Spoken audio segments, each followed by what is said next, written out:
Assalamualaikum warahmatullahi wabarakatuh. Alhamdulillahi rabbil alamin, alladzi bi ni'matihi tatimmus shalihat wa bi fadlihi tanazzalur rahmatu wal barakat. Asyhadu an la ilaha illallah wahdahu la syarika lah wa asyhadu anna Muhammadan abduhu wa rasuluh alladzi la nabiyya ba'dah. Allahumma fashalli wa sallim wa barik ala hadzal nabiyyil karim wa ala alihi wa sahabatihi ajma'in. Amma ba'd. A'udzu billahi minasy syaithanir rajim. Bismillahirrahmanirrahim. Ya ayyuhalladzina amanu taqullaha haqqa tuqatih wa la tamutunna illa wa antum muslimun. Shadaqallahul azim. Ma'asyiral mukminin, bapak-bapak, ibu-ibu, jamaah salat subuh Masjid Al-Fauzi yang sama-sama dimuliakan dan dirahmati Allah Taala. Marilah senantiasa untuk yang pertama dan utama kita bersyukur kepada Allah Taala atas segenap nikmat yang diberikan kepada kita semua. Wabil khusus nikmat iman, nikmat Islam, nikmat beribadah, nikmat sehat, dan nikmat yang lain yang diberikan Allah Taala kepada kita, sehingga kita masih mampu melaksanakan kewajiban kita beribadah kepada Allah Subhanahu wa taala, di antaranya dengan melaksanakan sholat subuh berjamaah pada hari ini. Alhamdulillahirabbil alamin. Selanjutnya salawat beriring salam kita sampaikan kepada suri tauladan kita, baginda Nabi Muhammad sallallahu alaihi wa ala alihi wa ashabihi wa baraka wasallam, dan tentunya kepada kita juga, untuk kita semua umat beliau sallallahu alaihi wasallam di masjid ini dan dimanapun berada sampai hari akhir nanti insyaallah. Amin ya mujibas sa'ilin.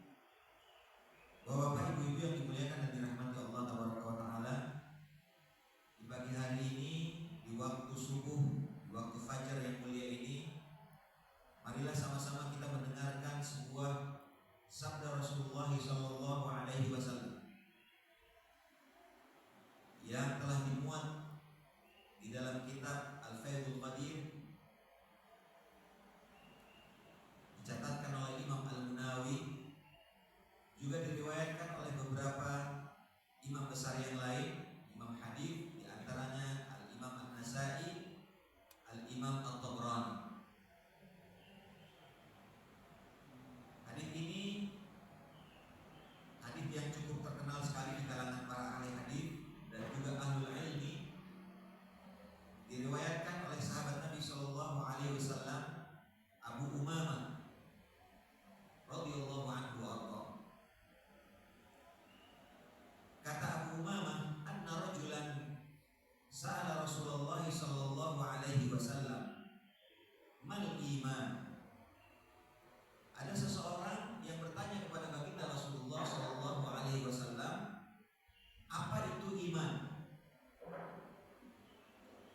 Qala, baginda sallallahu alaihi wasallam menjawab, in sarratka hasanatuka wa sa'atka sayyi'atuka. Ketika kamu senang dengan perbuatan baikmu dan kamu merasa salah, merasa susah dengan perbuatan burukmu, fa anta mu'min, maka kata Rasulullah sallallahu alaihi wasallam, Anda adalah orang beriman. Qala, dia bertanya lagi, orang ini bertanya lagi, ya Rasulullah, wahai Rasulullah, famal ithmu, kalau begitu dosa itu apa?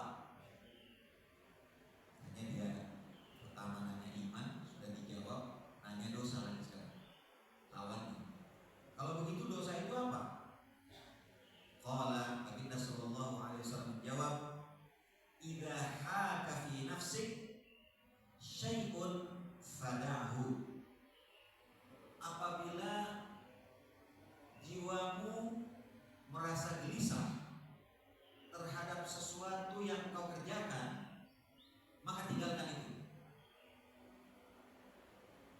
Hadisnya berhenti sampai situ. Walaupun Nabi tidak mengatakan itulah dosa, tapi artinya begitu. Apabila engkau mengerjakan sesuatu lalu jiwamu berontak, jiwamu gelisah, jiwamu gak tenang, tinggalkan itu. Karena itulah dosa. Cuma Nabi gak bilang begitu. Fada kaifun, tidak ada kalimat itu ya. Tapi pertanyaannya adalah dosa itu apa? Maka Nabi mengatakan seperti ini. Hadis ini disebutkan dalam kitab Fathul Qadir oleh Imam Al-Munawi, dikutip oleh Imam At-Tabrani, diriwayatkan juga oleh Imam An-Nasai. Bapak Ibu yang dimuliakan dan dirahmati Allah Taala, seorang mukmin bertanya mengkonfirmasi tentang keimanannya kepada seseorang merupakan sesuatu yang wajar. Kalau ibu-ibu berdiskusi sama ibu-ibu lagi, tanya, Bu, menurut ibu iman itu seperti apa sih? Itu wajar. Tapi pernah gak sih ibu diskusi sama ibu-ibu lain nanya tentang itu? Bu, menurut ibu iman itu gimana? Pernah gak Bu diskusi kayak gitu? Pernah ya? Atau belum pernah? Yang pernah kali capek nanya Bu, gitu kali ya. Bapak juga gitu. Kalau diskusi tentang iman itu biasa. Tapi ketika kita berdiskusi tentang iman kepada yang lebih kita percayai keilmuannya, pemahamannya tentang agama yang mulia ini, itu bagus, itu top. Sebagaimana orang ini, kata Abu Umamah, bertanya tentang iman kepada baginda Rasulullah SAW. Tentu baginda lebih paham, paling paham tentang itu. Maka ketika ibu nanya sama ustazah, Pak nanya sama ahli agama tentang iman, itu bagus. Permasalahannya pernah nggak nanya seperti itu? Sekali-sekali perlu tuh nanya, terus diskusi. Menurut saya begini, menurut Ustaz gimana, menurut ibu gimana, menurut ustazah bagaimana? Perlu. Kenapa? Karena iman itu harus dijaga. Iman itu harus dipagari. Iman itu harus dilindungi. Karena karakter iman adalah yazidu wa yanqus. Kadang-kadang kuat, kadang-kadang lembek. Kalau iman kita sedang kuat, sholat subuh 5 saf di Masjid Al-Fauzin kecil itu, imannya lagi kuat. Bahkan sholat subuh bisa seperti sholat Jumat penuh. Pernah nggak Pak sholat subuh di sini? Jamaahnya itu sampai seperti sholat Jumat, pernah nggak Pak? Di masjid ini? Pernah ya? Kapan tuh? Ramadan. Hari pertama Ramadan. Masya Allah. Alhamdulillah.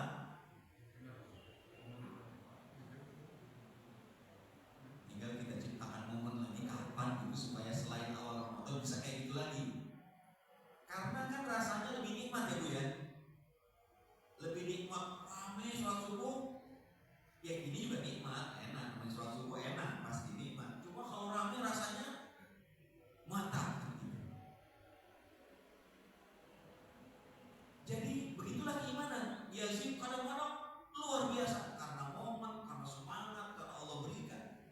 Tapi kadang-kadang kata Rasulullah SAW, al-imanu yanqus, iman itu drop.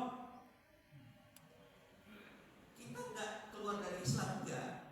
Nauzubillah min dzalik. Enggak. Tapi rasanya kok kering. Sholat berjamaah, tapi kayaknya gelisah, kering, gak enak.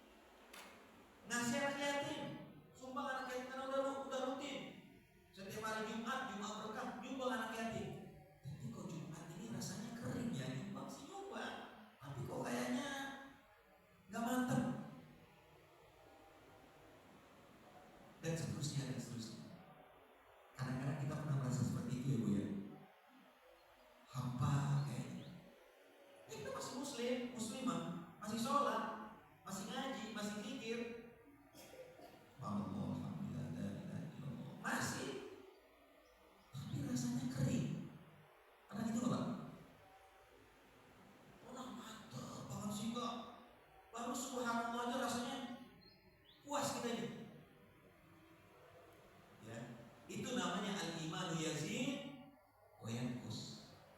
Kita ini orang beriman, diberikan keimanan oleh Allah Subhanahu wa taala. Kadang-kadang rasanya seperti itu. Nikmat sekali baca Quran itu, nikmat sekali. Intikaf di masjid walaupun cuma 1 kali waktu sholat rasanya enak sekali.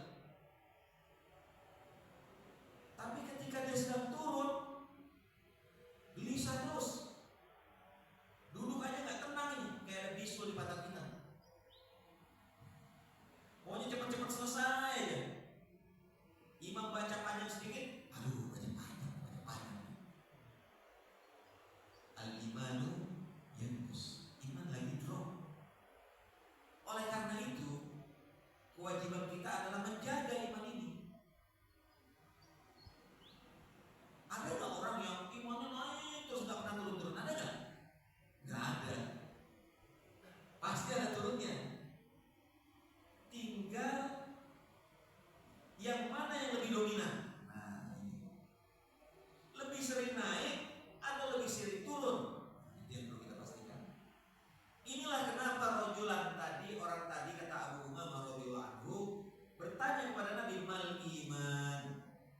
Rasulullah, iman itu gimana sih? Apa sih iman itu sih? Cocok nggak dengan selama ini yang saya pahami, yang saya kerjakan? Iman itu konsekuensinya ini. Supaya apa? Supaya dia menjaga iman ini, dipagari iman ini, dijaga iman ini, supaya lebih banyak naiknya ketimbang turunnya. Maka kata Rasulullah SAW yang paham betul pertanyaan ini mau kemana arahnya, maka Rasulullah jawab sesuai dengan kemana nih maunya orang ini. Maka kata Rasulullah SAW, iman itu adalah begini. Insarratka hasanatuka. Yang pertama, kalau kamu berbuat baik, kalau kamu beramal soleh, kalau kamu taat kepada Allah, sarratka, kamu tuh senang luar biasa, gembira luar biasa, berbunga-bunga hati ini.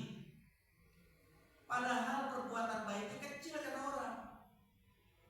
Perbuatan baiknya kalau orang bilang apa sih, biasa aja lah. Tapi kita gembira luar biasa, senang luar biasa. Walaupun kita gak ngomong sama orang, tapi kelihatan di wajah kita bahwa itu girang sekali.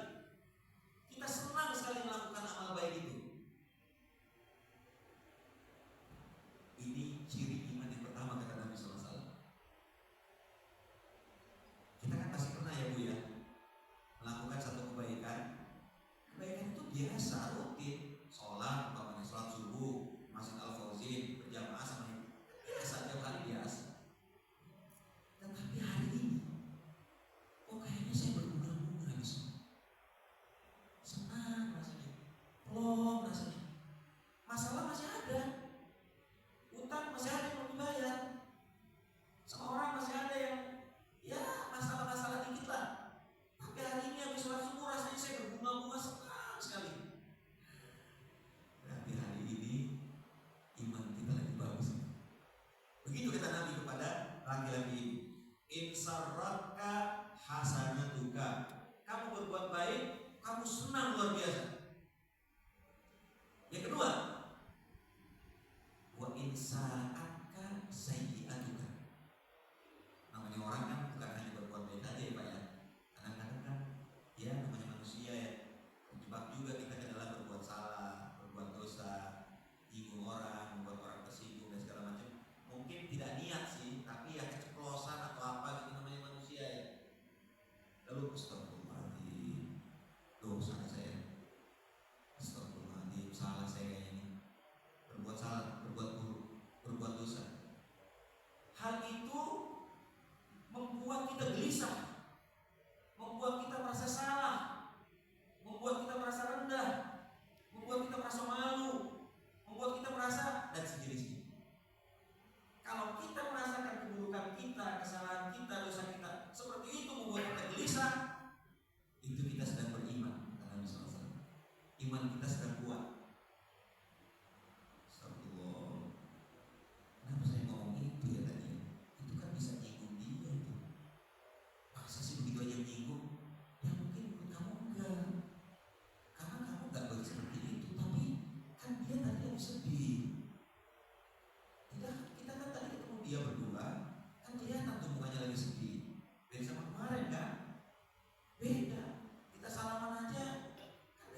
ciri keimanan kata Rasulullah SAW. Kemudian orang ini nanya lagi, famal ithmu, kalau gitu dosa itu apa ya Rasulullah? Dosa itu gimana ya Rasulullah? Nabi menjawab, idza haka fi nafsika syai'un fada'hu. Apabila engkau melakukan sesuatu, setelah itu engkau gelisah. Ya Allah, begitu ya? Emang kenapa? Biasa aja lagi. Kayaknya nggak begini deh seharusnya. Kenapa sih? Ya kok kayaknya saya nggak tenang aja ya. Emang kenapa? Kan dia orang biasa-biasa saja. Iya, orang biasa saja. Tapi saya gelisah.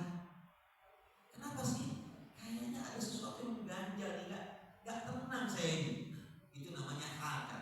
Bahasa Arabnya haka itu kayak gitu. Ya. Kalau sekarang haka kan singkatan. Pesantren haka, pesantren Husnul Khotimah. Itu singkatan. Ya, bukan singkatan ya. Itu anak-anak kita ada yang sekolah di pesantren Husnul Khotimah, singkatannya haka. Bukan itu. Hakanya ini ha alif kaf. Haka ya haku. Bahasa Arabnya. Artinya itu haka itu artinya gelisah gitu. Ya Allah, kan hari ini saya harusnya ngasih sumbangan untuk anak yatim. Kenapa saya belum? Gelisah. Ya Allah, harusnya kan saya udah sholat ini. Meskipun saya lagi musafir, tapi kan udah zuhur ini. Kenapa saya belum sholat? Kalau saya belum udah sholat ini. Ini lagi jalan-jalan dulu. Jalan-jalannya Cibaduy lagi ngeliat tas, kulit itu cakep tuh. Begitu lagi ngeliatnya, astagfirullahaladzim, 1:30 ini belum sholat loh kita. Biasa aja lagi, kan masih ada waktu. Enggak. Biasanya azan sholat kita. Cibaduy saja ini kita lihat dulu kapan lagi jalan-jalan. Enggak tenang saya. Sholat dulu. Kadang-kadang kan gitu ya.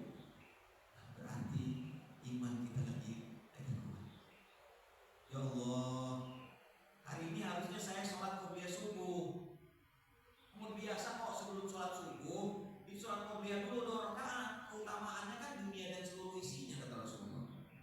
Man shallal fajr, salatul fajri, raka'ata al-fajri khairun minad dunya wa ma fiha, kata Nabi SAW.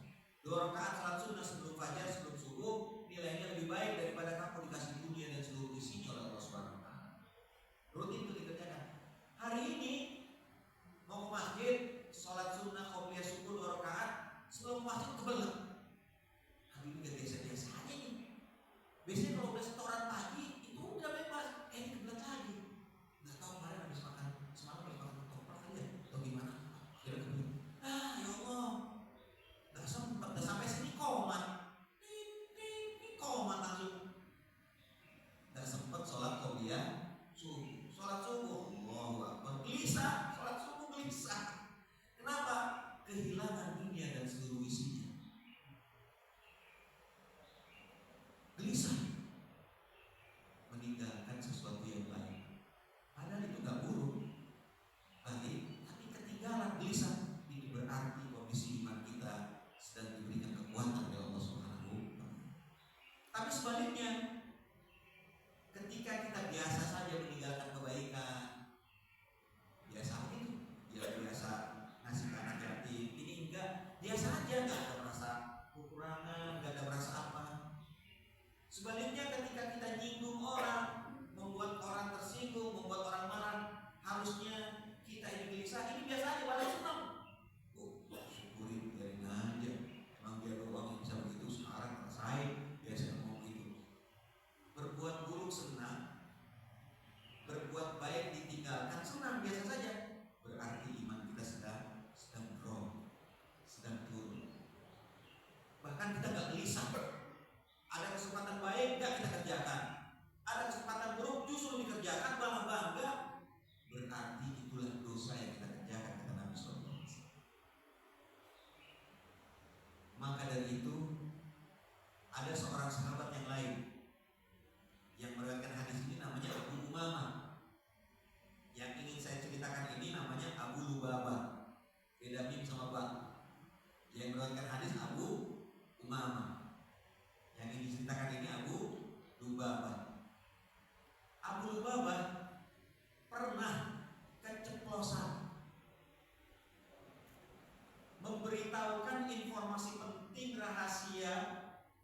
milik Rasulullah SAW yang diketahuinya kepada Yahudi Bani Quraidah. Di Madinah dulu, Bapak Ibu sekalian, ada kelompok orang-orang Yahudi. Ada Banu Nadir, ada kabilah Banu Qainuqa, ada namanya Banu Quraidah. Ini kabilah-kabilah Yahudi yang besar di Madinah waktu itu zaman nanti. Orang Yahudi ini ya memang bukan hanya dari dulu sampai sekarang bikin orang susah dulu. Di mana dia hidup selalu bikin orang susah. Selain mereka jadi susah dibuat sama mereka. Begitu juga zaman Rasulullah SAW, sudah dilindungi, sudah dikasih fasilitas sama baginda Nabi SAW, selalu aja bikin masalah. Di antaranya mencari-cari rahasia negara, rahasia kaum muslimin yang dijaga, dicari-cari. Tanya sini. Ya para sahabat menjaga, tidak mau. Nah, Abu Lubabah radhiyallahu anhu keceplosan menyampaikan itu. Lalu setelah disampaikan baru dia sadar bahwa dia sudah melakukan satu kesalahan besar. Telah menyampaikan sirru Rasulillah, bahasanya begitu, rahasia Rasulullah SAW kepada Banu Quraidah. Rasanya dunia itu hancur bagi Abu Lubabah ketika dia menyadari hal itu. Akhirnya dia merasa sangat bersalah sekali, sangat berdosa sekali, dan dia memutuskan untuk mogok makan, untuk menghukum dirinya. Karena dia sudah merasa salah sekali membocorkan rahasia Rasulullah SAW kepada Yahudi Bani Quraidah. Padahal Rasulullah SAW tidak berkomentar apapun. Para sahabat yang lain tidak berkomentar apapun, hanya menyayangkan. Kenapa kamu begitu Abu Lubabah? Karena Abu Lubabah ini bukan kalian-kalian, Bu. Sahabat Rasulullah SAW yang luar biasa. Karena Abu Lubabah ini salah satu dari 314 orang pasukan kaum muslimin yang ikut perang Badar tahun kedua Hijriah. Dulu syariat perang pertama kali disyariatkan oleh Allah Subhanahu wa taala pada peristiwa perang Badar tahun kedua Hijriah. 2 tahun Nabi SAW hijrah dari Mekah ke Madinah. Ini syariat perang pertama, disyariatkan yang perang pertama dalam Islam itu dalam perang Badar. Dan kaum muslimin waktu itu jumlahnya 314 orang langsung dipimpin oleh baginda Rasulullah SAW menghadapi pasukan musyrikin Quraisy yang dipimpin oleh Abu Jahal, Abu Lahab, dan Abu Gosok yang lainnya. 950 sampai 1000 orang menghadapi 314 orang. 1 lawan 3/4 orang waktu itu. Dan Allah berikan kemenangan yang luar biasa kepada kaum muslimin. Kaum muslimin hanya wafat syahid insyaallah Allah SWT 14 sampai 15 orang saja. Sedangkan pasukan mereka, pasukan musyrikin Quraisy, mati 70, ditawan 70. Yang lain kocar kacir, tumbang langgang meninggalkan medan pertempuran, kalah memalukan. Ya, itu nanti ada kisahnya tersendiri tentang perang Badar. Kenapa sampai seperti itu nanti ada ini. Maksud saya di sini babnya bukan itu. Saya ingin menyebutkan Abu Lubabah yang kita akan ceritakan dalam kajian kita ini, itu salah satu dari 314 orang itu. Sehingga Nabi SAW sangat membanggakan para sahabat. 314 orang ini ahlu Badar mereka sebutkan. Makanya kita pun bersolawat, ada namanya solawat Badar. Ya ibu tahu ya solawat Badar ya? Biasanya ibu paling hafal ya solawat Badar. Ya. Menyebutkan kalimat Badar. Kenapa? Karena perang Badar itu sangat berpengaruh kepada dakwah Islam, sehingga akhirnya setelah itu dakwah Islam menyebar ke seluruh dunia sampai lagi Al-Fauzin Sonada Islam. Salah satunya dari perang Badar. Abu Lubabah salah satu dari orang-orang. Jadi betapa mulianya posisi Abu Lubabah. Cuma manusia Pak, kadang-kadang keplesetnya parah lagi, membocorkan rahasia kepada Yahudi Bani Quraidah, sehingga dia menyesal sekali. Lalu dia menghukum dirinya dengan cara apa? Dengan cara mogok makan. Cukup nggak cukup? Dia minta para sahabat untuk mengikat dirinya di salah satu tiang Masjid Nabawi. Masjid Nabawi zaman dulu, bukan zaman sekarang. Ya, Bapak Ibu mungkin sudah ada yang pernah ke Masjid Nabawi ya. Sudah ke Raudhah, sudah Bu? Alhamdulillah. Itu kan tiang-tiangnya lebih rapat ya ketimbang tiang-tiang Masjid Nabawi yang di belakang. Ya, masih ingat ya, Bapak ya? Kalau yang di belakang kan tiang Masjid Nabawi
disebutkan tis'ata ayyam. Tis'ah, 9 hari. Sampai itu di sini disebutkan beberapa kali dia pingsan. Orang nggak makan tuh, ya, dia menghukum dirinya seperti itu. Ya. Terus para sahabat kasihan lihat dia. Abu Lubabah, udahlah, Rasulullah pun nggak komen apapun sama kamu, sudah. Mudah-mudahan Allah menerima taubatmu. Enggak, katanya. Aku ingin bertobat kepada Allah Subhanahu wa taala. Ya sudah cukup ini. Sudah hari ke-9 ini, kau sudah berapa kali pingsan? Tidak. Aku tidak akan melepaskan kata aku ini sampai aku mati, atau Rasulullah SAW yang melepaskan kata ini. Katanya begitu kan. Kata para sahabat lapor kepada Rasulullah. Ya Rasulullah, aku udah pingsan berapa kali tuh? Terus kenapa? Dia nggak mau tuh, kasihan ya Rasulullah. Dia sudah bertobat. Semoga tobatnya diterima oleh Allah Subhanahu wa taala. Kata Rasulullah SAW, tobatnya insya Allah diterima oleh Allah Subhanahu wa taala. Tapi kasihan ya Rasulullah. Terus mau jadi apa? Mau jadi engkau yang melepaskan ya Rasulullah. Nggak mau dia melepaskan, kami nggak mau. Baik kata Rasulullah. Akhirnya Rasulullah berangkat hari ke-9, dilepaskan Abu baru dia. Ya terima kasih Rasulullah, terima kasih engkau telah melakukan apa yang aku inginkan. Begitulah para sahabat Rasulullah SAW. Tentu kita nggak perlu mengikat-ikat diri, nggak perlu ya. Tetapi paling tidak iman kita ini harus dijaga dengan cara tadi. Ketika kita lewat saja, iman harus kita ganti lah, ya. Lewat di qobliyah subuh, ganti dengan apa gitu? Dalam fikih sholat sunnah qobliyah subuh itu bisa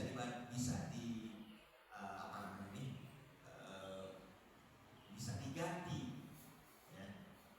Bisa diganti sesudah itu. Ya. Jadi nanti ibu kalau ketinggalan boleh itu nanti diganti, diqodho istilahnya. Bisa. Satu-satunya sholat sunnah rawatib yang diqodho oleh Rasulullah boleh, bukan Rasulullah, para sahabat ya. Boleh diqodho itu qobliyah subuh. Jadi kalau kelewat seperti tadi ya nggak sengaja ya. Kalau sengaja ya udah lewat itu, nggak ada lagi sholat qodho. Tapi kalau nggak sengaja seperti tadi ya, udah niat kebetulan tuh nggak sempat gitu, maka bisa diqodho. Cuma para ulama berbeda pendapat apakah qodhonya setelah sholat subuh sebelum syuruk atau setelah syuruk. Itu para ulama berbeda pendapat. Ada yang mengatakan boleh setelah subuh sebelum syuruk, kata yang lain nggak boleh, kan itu waktu terlarang sholat sunnah. Ada yang mengatakan lewatkan dulu waktu terlarang sampai syuruk, sholat isyraq, habis itu sholat qobliyah subuh qodho. Ya, niatnya qodhoan bukan adaan. Ya, qodho sholat sunnah qobliyah subuh, saking mulianya itu sholat sunnah qobliyah subuh. Tapi bisa diganti dengan yang lain. Hanya bersedekah atau apa tambahkan amal. Kenapa? Karena kita merasa rutinitas kebaikan kita terpotong oleh tak apa gitu. Nah, Bapak yang dimuliakan dari Allah Subhanahu wa taala, inilah nilai hasanah, nilai kebaikan. Jadi kita ini dianjurkan dalam Islam itu pertama, semangat untuk berbuat baik. Yang kedua, komitmen untuk berbuat baik. Yang ketiga, nggak bosan berbuat baik, tapi lanjut terus berbuat baik. Dan ini tidak mudah. Tapi kita harus ciptakan kondisinya. Kita harus rekayasa caranya. Harus. Kalau enggak kita nggak bisa komitmen dengan kebaikan, bagus sekalian. Padahal kebaikan itu dianjurkan oleh Nabi SAW, diperintahkan oleh Allah Subhanahu wa taala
Beda dengan wa. Fa idza faragta fansab wa ila rabbika. Itu dia ayat begitu ya. Yang ayat sebelumnya pakai fa, ayat berikutnya pakai wa, betul ya? Fa idza faragta fansab wa ila apa fa'ila? Wa ila ya, wa ila itu beda. Fa dengan wa itu beda. Kalau wa itu berurutan, habis ini, sini, ini. Tetapi ada jeda waktu. Jadi umpamanya dalam bahasa Arab, Ja'a Muhammadun wa Ahmadu. Muhammad datang, setelah itu Ahmad yang datang. Pakai wa. Muhammad dulu atau Ahmad dulu yang datang? Muhammad dulu, Ahmad setelah Muhammad. Cuma setelahnya kapan? Setelahnya itu 15 menit. Jadi Muhammad datang jam 5.00. Habis itu Ahmad jam berapa? Jam 5.15. Ada jeda. Tapi kalau saya bilang Ja'a Muhammadun fa Ahmadu, Muhammad datang kemudian Ahmad, itu gak 15 menit. Jadi Muhammad datang, gak lama Ahmad datang. Jedanya gak sampai 1 menit, bahkan setengah menit itu gak langsung. Itu pakai fa. Dan ayat ini pakai fa. Fa idza faragta fansab, bukan wansab. Silakan nanti dilihat ayatnya. Apalan itu fansab atau wansab? Pakai fa ya. Berarti langsung. Orang berbuat baik dari istirahat itu langsung berbuat baik berikutnya mana? Selesai berikutnya mana? Selesai berikutnya mana? Sehingga Al-Imam Ibnu Katsir rahimahullah dalam tafsir Ibnu Katsir, ibu dan bapak mungkin punya terjemahan tafsir Ibnu Katsir di rumah ya, sudah ada terjemahan ini ya. Ketika menafsirkan ayat ini, fa idza faragta fansab, kata Ibnu Katsir, orang kalau berbuat baik pasti dibalas kebaikan oleh Allah. Al jazaa'ul ihsani illa ihsan. Orang berbuat baik jangan khawatir. Pasti Allah balas dengan kebaikan, jangan khawatir. Hari ini ibu nolong A, nolong si A. Besok ibu ditolong sama si B. Kebaikan dibalas dengan kebaikan. Tetapi kata Imam Ibnu Katsir, balasan kebaikan yang semacam itu biasa. Itu normal biasa saja, enggak ada lebihnya, biasa aja. Tetapi yang afdal, balasan kebaikan yang luar biasa adalah sebagaimana ayat ini. Fa idza faragta fansab. Maksudnya apa? Bapak mengerjakan kebaikan, tapi Allah memberikan balasan kepada Bapak. Bukan kebaikan lain, orang berbuat baik lagi kepada, bukan sekedar itu. Tapi Bapak bisa melanjutkan kebaikan itu di waktu berikutnya. Bisa berbuat baik lagi berikutnya. Bisa berbuat lagi. Bisa berbuat terus, gak selesai-selesai. Itulah balasan kebaikan yang paling afdal dari Allah untuk Bapak dan Ibu yang berbuat kebaikan. Jadi kata Imam Ibnu Katsir, fa idza faragta fansab itu artinya begini. Fa idza faragta min hasanatika dunyawiyah fansab ila hasanatika ukhrawiyah. Tafsirnya begitu. Apabila kamu selesai mengerjakan kebaikan-kebaikan yang sifatnya duniawi, karena kebaikan kan ada dua begitu. Ada yang sifatnya duniawi, kebaikan-kebaikan mendapatkan rezeki, mendapatkan keluarga yang sakinah, mawaddah warahmah, kemudian ada kelebihan dana, kelebihan harta, kesehatan, duniawi, kebaikan duniawi. Ada yang disebut dengan al-hasanah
urusan.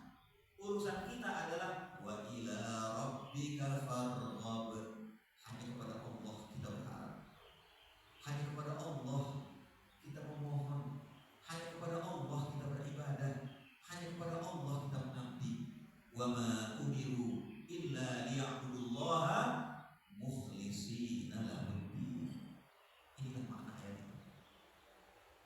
Oleh karena itu Bapak Ibu sekalian, marilah sama-sama saya mengajak diri saya, keluarga saya, Bapak Ibu semua terus senang untuk memproduksi kebaikan-kebaikan, amal-amal baik, taat, ibadah. Mari kita lakukan terus.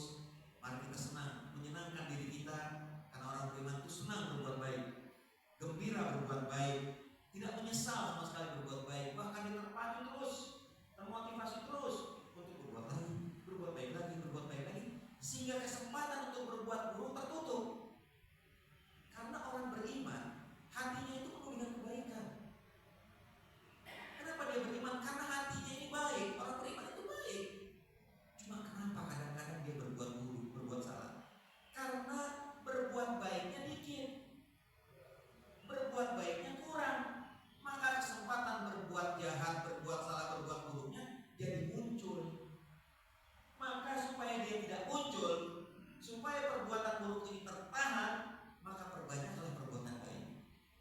Jadi, ketika kita perbanyak perbuatan baik, maka otomatis perbuatan buruk menjadi tersingkir dengan sendirinya. Sehingga kita mendapatkan kesempatan untuk memperberat timbangan amal soleh kita. Fa'amma man thaqulat mawazinuhu fahuwa fi 'ishatir radiyah. Kalau berat timbangan kebaikan kita, insya Allah yaumul hisab nanti senang kita, insya Allah. Fahuwa fi 'ishatir radiyah, kita akan diberikan kehidupan yang diridhoi oleh Allah Subhanahu wa taala. Surga Jannatul Na'im, insya Allah. Tapi jangan sampai sebaliknya. Jangan sampai khaffat mawazinuhu fa ummuhu hawiyah. Ketika ringan perbuatan baik kita, jadi ayat itu tidak mengatakan dosa kita banyak, enggak. Tapi ayat itu mengatakan ringan kebaikan kita. Maka jalan akhir kita adalah neraka hawiyah. Naudzubillah. Kenapa Allah sebutkan ringan kebaikan? Masih kebaikan juga yang disebutkan, tapi ringan. Kalau yang ini sakulat berat kebaikan. Allah nggak menyebut berat kebaikan banyak keburukan, enggak. Tapi Allah menyebut berat kebaikan, ringan kebaikan. Kenapa? Karena ketika kebaikan itu ringan, artinya keburukan itu banyak, keburukan itu berat. Makanya kebaikan jadi ringan. Supaya kebaikan berat, maka keburukannya harus dipersedikitkan. Supaya keburukan ini keburukan ini sedikit, ya, maka kebaikan ini diperbanyak. Begitu. Sudah, kita nggak usah mikir keburukan, perbaikannya banyak. Kebanyakan kebaikan, banyak kebaikan terus, sudah keburukan akan mengecil dengan sendirinya. Automatically, secara otomatis dia akan menyingkir. Memang tidak ada manusia yang sempurna. Itulah nanti kalau ada kepleset juga kita salah juga, bukan karena niat, bukan karena sengaja, tapi karena kelemahan kita sebagai manusia, sebagai Allah. Kadang-kadang ya terjebak juga dalam kesalahan. Kita minta ampun kepada Allah, banyak-banyak istighfar, dan juga banyak-banyak bertobat. Insya Allah apa yang dipertanyakan oleh laki-laki yang diriwayatkan oleh Abu Umamah ini hadir dalam diri kita. Mudah-mudahan harapan Rasulullah SAW kepada laki-laki ini hadir juga pada diri kita, karena kita adalah seorang mukmin, seorang mukminah, muslim dan muslimah yang insya Allah akan senang untuk berbuat baik dan khawatir kalau terjebak ke dalam dosa dan kesalahan. Semoga Allah Subhanahu wa taala menguatkan iman kita, memberikan kita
Yang ingin saya tanya Bapak mengenai Pak Ustadz atau dari guru-guru Pak Ustadz, gimana caranya supaya kita bisa memelihara keimanan itu naik tinggi tapi turunnya tidak langsung anjlok gitu kan. Datar-datar saja kalau hari ini barangkali merasa nikmat imannya itu betul-betul terasa kita dari berbuat baik, kemudian nanti sorenya tambah lagi berbuat baik. Demikian juga kalau merasa ada perasaan dosa, kemudian bisa segera kita perbaiki dan kemudian tidak terjerembab ke dalam lebih lagi.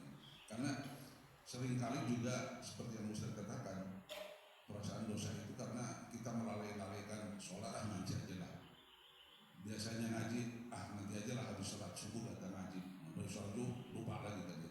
Nah, bagaimana cara memelihara keimanan kita supaya stabil tapi terus meningkat gitu. Terima kasih. Assalamualaikum warahmatullahi wabarakatuh. Waalaikumsalam warahmatullahi wabarakatuh. Jazakumullah khairan. Mudah-mudahan Bapak selalu diberikan kesehatan, kuatkan imannya, keluarga sumber kita semua diberikan kesehatan, kuatkan iman oleh Allah Subhanahu wa taala. Iman itu fil qalb. Iman yang Allah berikan itu ada di hati kita. Di hati kita ini tempat bercokolnya iman. Kalau berbicara tentang hati, maka tidak seorang pun di antara kita yang bisa menguasai itu. Dia ada di dalam diri kita. Allah yang berikan itu. Tapi bersamaan dengan wujudnya iman itu, hati kita itu, iman dalam hati kita itu bukan atas kekuasaan kita sama sekali.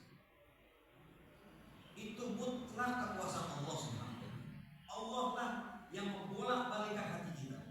Allah lah yang menetapkan hati kita mau seperti apa. Allah lah pemilik hati kita. Tidak ada manusia yang bisa menguasai hati. Karena hati ini milik Allah, iman itu ada di hati. Bagaimana caranya? Cara yang pertama dan utama, minta kepada pemiliknya. Kita minta kepada pemilik hati supaya dikokohkan iman ini. Jadi kiat yang pertama, berdoa kepada Allah, minta kepada Allah agar Allah kuatkan iman kita. Apakah bosan kita berdoa kepada Allah? Ya kalau kita bosan, kita yang salah. Kita bosan kepada Allah supaya kuatkan iman kita. Kita yang salah itu. Allah tunggu. Mana hamba ini dikasih iman kok kayak pede banget dia ya, imannya akan kuat terus gitu ya. Mana dia minta supaya aku kuatkan ini? Nggak ada nih. Nah gitu. Jadi kita minta kepada Allah.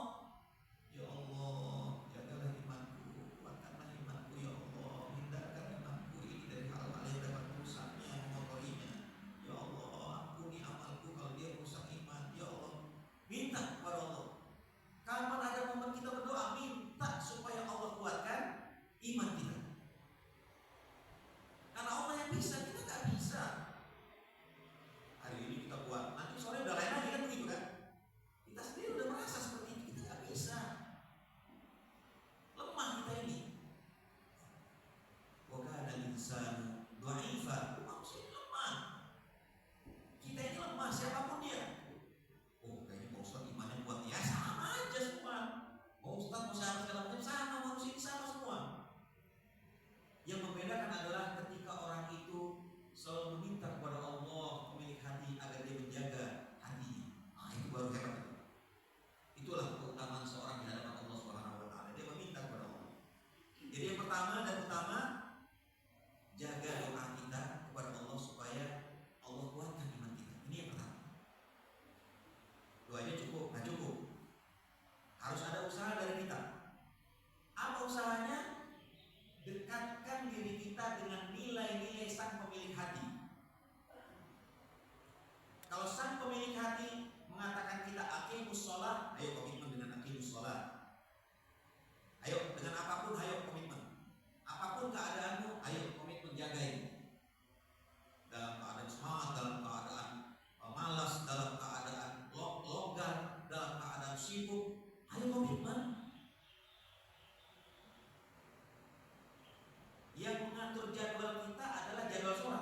lingkungannya al-bi'ah al-munasibah, lingkungan yang kondusif.